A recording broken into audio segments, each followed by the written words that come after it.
are some ideas that might help. Number 1. Show respect to others. Often, when we treat others with respect, they are more likely to treat us with respect in return. Note 2. Be confident. Having confidence in yourself can make a big difference in how others perceive you. Stand up straight, make eye contact, and speak clearly.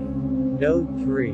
Listen actively. When you listen to others, they feel heard and valued, which can help build respect. Note 4. Be kind. Kindness goes a long way in building relationships and earning respect. Small acts of kindness like saying please and thank you, offering to help, or simply smiling can make a big difference.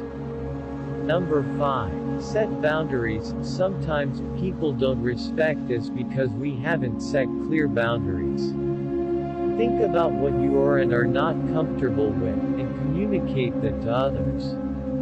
Remember, building respect takes time and effort. Don't give up if you don't see immediate results. Keep working on yourself and your relationships, and respect will come.